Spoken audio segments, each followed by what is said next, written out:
यो चाहिँ हाम्रो बाइसेक्सन मेथडको क्वेसन रहेको छ।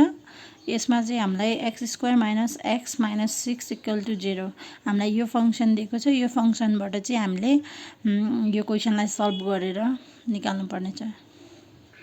अब यो इक्वेसनलाई चाहिँ हामीले क्याल्कुलेटरमा होममा जाने, होममा गएर टेबलमा जाने, टेबलमा गएर एफएक्सलाई डिक्लेयर गर्ने, टुल्समा जाने, एफएक्सको भ्याल्यु डिक्लेयर गर्ने। मैले चाहिँ यसमा अलरेडी राखिसकेँ x² माइनस x माइनस 6 यसलाई हामीले इन्टर गर्ने। अब हामीले रेन्ज सेलेक्ट गर्ने 0 टु 10 सम्म गर्छु, मैले एक्जिक्युट गरेँ। अब यसमा मलाई फर्स्टमा -6 -6 -6 -6 -4 अनि 0 दिएको छ। हाम्रो -6 -6 4 अनि 0 हाम्रो यो चाहिँ 2 र 3 को बीचमा चाहिँ आउँदो रहेछ यसको एन्सर चाहिँ। अब हामीले बाइसेक्सन मेथड गर्दाखेरि चाहिँ हामीले यसमा दिएको फर्स्टको 2 नेगेटिभ टर्मलाई हामीले एमा राख्यौँ अनि हामीले 3 पोजिटिभ टर्मलाई चाहिँ हामीले बीमा राख्यौँ। अब हामीले यो चाहिँ एक्सएमलाई चाहिँ हामीले अहिले सी मानेको छौँ, हाम्रो क्याल्कुलेटरमा सी मानेको छौँ र एफएक्सएमलाई हामीले डी मान्छौँ। अब हामीले एमा चाहिँ हामीले नेगेटिभ हाम्रो 2 मा आएको छ, त्यही भएर हामीले 2 लेख्यौँ अनि पोजिटिभ चाहिँ 3 मा आएको छ, त्यही भएर हामीले बीमा 3 राख्यौँ। अब क्याल्कुलेटरमा होममा जाने, स्प्रेडसिटमा जाने, स्प्रेडसिटमा गइसकेपछि हामीले ए को भ्याल्यु हामीले 2 मानेको छौँ, 2 इन्टर गरेँ। बी को भ्याल्यु हामीले 3 इन्टर गरेँ, बी को भ्याल्यु 3 इन्टर गरेपछि मैले सी निकाल्ने फर्मुला हाम्रो a1 प्लस b1/2। हामीले टुल्समा जाने, फिल फर्मुलामा जाने। अब a1 plus b1 divide by 2 गरेँ। बाइसेक्सनमा चाहिँ अलि लेन्दी नै हुन्छ, त्यही मैले 15 सम्म राखेँ, 15। अब मैले डी निकाल्ने फर्मुला चाहिँ हाम्रो इक्वेसन हाम्रो अहिले के दिएको छ, x² माइनस x माइनस 6 दिएको छ। अहिले चाहिँ हामीले यसलाई गर्नुपर्ने हुन्छ, त्यही भएर हाम्रो यो चाहिँ सीमा छ, c1² माइनस c1 माइनस 6। यसरी गर्दा हाम्रो निस्किन्छ। अब मैले डीमा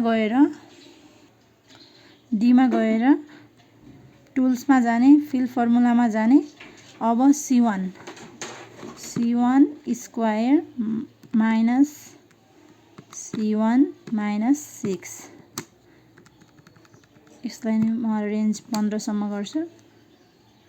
अब हामीले चाहिँ यहाँ क्याल्कुलेटरमा यो हेर्नुपर्ने हुन्छ कि नेगेटिभ आएको छ कि पोजिटिभ आएको छ यो डी को टर्ममा। इन केस नेगेटिभ आएको छ भने हामीले यो भ्यालुलाई लगेर एमा पुट गर्छौँ। यदि नेगेटिभ आएको छ भने हामीले यो सी को भ्यालुलाई चाहिँ हामीले एमा लगेर पुट गर्छौँ। यदि पोजिटिभ आएको छ भनेपछि यो सी को भ्यालु चाहिँ हामीले बीमा गएर पुट गर्छौँ। अहिले चाहिँ हाम्रो नेगेटिभ आएको छ, त्यही भएर हामीले चाहिँ यो सी को भ्यालु हामीले 2.5 यसमा पुट गर्छौँ अनि बीलाई चाहिँ सेम टु सेम। अनि अब अहिले पनि फेरि हाम्रो नेगेटिभ नै आएको छ, त्यही भएर हामीले यो सी को भ्यालुलाई चाहिँ हामीले एमा लगेर पुट गर्छौँ 2.75। बी को भ्यालुलाई चाहिँ सेम टु सेम राख्ने। अब फेरि नेगेटिभ आएको छ, त्यही भएर त्यो सी को भ्यालुलाई फेरि हामीले एमा राख्ने, बी को भ्यालु एज इट इज राख्ने। अनि फेरि हेर्नुहोस् हाम्रो डी को भ्यालु फेरि पनि नेगेटिभ छ, त्यही भएर हामीले बी को भ्यालुलाई सेम टु सेम राख्ने र ए को भ्यालु सी को भ्यालुसँग रिप्लेस गर्ने 2.9375। अझै पनि नेगेटिभ आएको छ, यसको मतलब हामीले यो सी को भ्यालुलाई फेरि ए कोमा चेन्ज गर्ने 2.9687। बी को भ्यालु एज इट इज राख्ने 2.98 आएको छ। यो दुईटामा हाम्रो कुनै नै पनि सेम आएको छैन, अहिलेसम्म हाम्रो डेसिमल पछि एउटा पोइन्ट मात्र सेम आएको छ, एउटा डिजिट। त्यही भएर हामीलाई चाहिँ क्वेसनमा 2 डेसिमल प्लेसेस भनेको छ, त्यही भएर हामीले चाहिँ एउटा अझै खोज्नु पर्यो, हामीले अझै एक स्टेप अझै गर्नुपर्छ।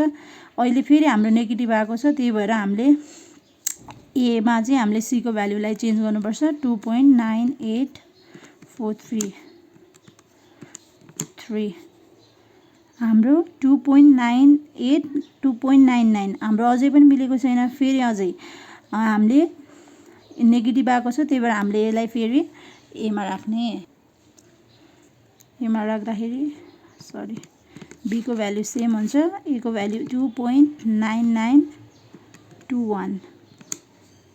हामीले 8th स्टेपमा गएर हाम्रो डेसिमल पछि हाम्रो दुईटा डिजिट सेम टु सेम छ।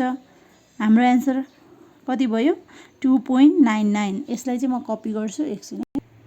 मैले चाहिँ यो भ्याल्युहरूलाई चाहिँ यहाँ कपीमा लेखिसकेँ। हाम्रो चाहिँ यसको डेसिमल पछि 2 र 2 प्लेसेसहरू सेम छ, त्यही भएर हाम्रो चाहिँ एन्सर 2.99 रहेको छ। हामीले लास्टमा चाहिँ यसरी देयरफोर गरेर एन्सर चाहिँ लेखिदिनु होला। यसले गर्दा हजुरहरूलाई फुल मार्क्स दिने चान्स दिएको छ। Thank you.